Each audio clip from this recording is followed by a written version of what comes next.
I'm talking with the always interesting Karen Lewis, President of the Chicago Teachers Union. Thank you for coming by. Thanks for having me. You suggested earlier in the week that your members were unlikely to approve the optional fourth year of the current contract with Chicago Public Schools, which means the contract could be up as soon as next summer and another strike coming. Is this possible? Well, first of all, I want people to understand that our contract, if you look at it, says it's up on the 30th of June of 2015. It's right on the cover of the contract.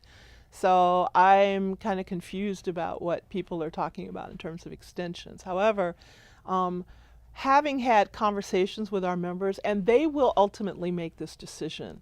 The ones that I have been talking to, the ones that have been the most vocal, have pretty much said that they would like to see some changes to the current contract. So that's what my information is at this point. Are we going to have another strike? You know, again, I think it's a very different time from what was going on in 2012. So I don't know whether we will have another strike. I didn't even know we were going to have that one until we actually did. So again, this is a member-driven union, and that's where that will come from. The other big issue on the table is pension reform. As you know, the mayor is expected to push some legislation in Springfield soon. Haven't seen it yet. That would force some of your members to take a little less, and presumably he's going to put some money on the table on the city side. Where does that all stand?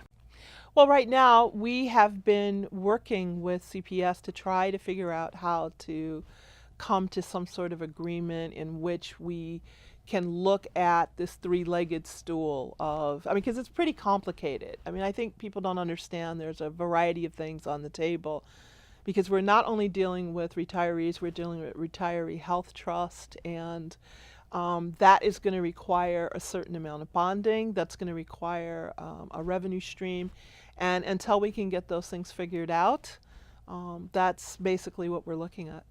You've mostly talked about getting someone else to pick up the bill, rich people, commodities traders, suburbanites who work in the city. Is that realistic? Well, we have to be creative about revenue. The notion that the only way we solve a pension crisis is on pensioners' backs is kind of problematic. So, and clearly there are no tastes for a variety of other property taxes. That kind of, if we looked at that Senate Bill 1922, that kind of flopped in Springfield for the municipal and the laborers until the property taxes were taken out of that. So now we just have people saying, okay, we'll give you these cuts, but there's no revenue stream there. And we have a real problem with that. We've seen this before, where people offer up all kinds of cuts and then the revenue just vanishes.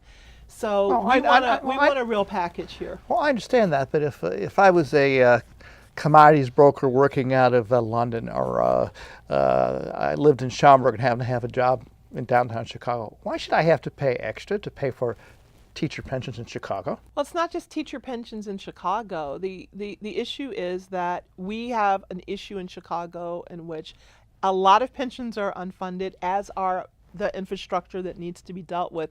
People that benefit from whatever goes on in Chicago and just kind of come in and leave. The mayor has actually suggested this.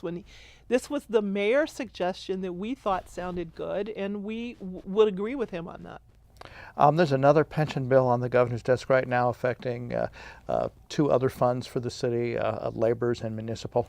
The governor seems kind of in between a rock and a hard place. He doesn't want to hurt the city's credit rating, but the mayor has made it clear he wants to raise property taxes to pay part of the cost. Should he sign it or veto it? Well, my choice would be, because I have members in this fund, and as a matter of fact, these are our lowest paid members. Our average paraprofessional's pension is about $28,000 a year. And the cuts that would come to them in this bond, in addition to many of them are homeowners, would have to also pay to fund their own pensions. So I think a lot of people forget that when they talk about us, as if we don't pay any taxes and we're not part of that whole process. I think there are a variety of ways that the governor could do some amendatory veto work or around it. I would prefer that he veto the bill, but I know that other people want it. So I think there could be some ways for him to look at that creatively also. Such as?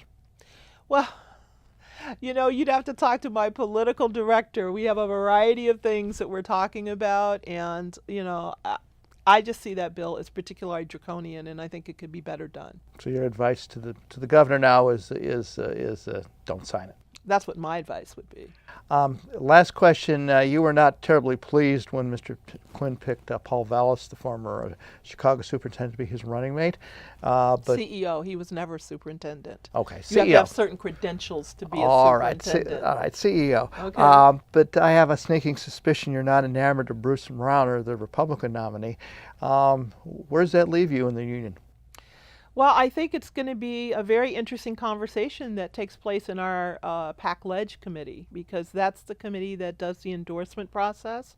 And I think there will be some very, very interesting discussions. I actually do not attend those meetings. So you just follow the will of the people? Absolutely. That's my job. All That's a right. democratic union. I know it's hard for people to believe, but that's how it works. All right. Karen Lewis, thank you for your time. Thanks for having me, Greg.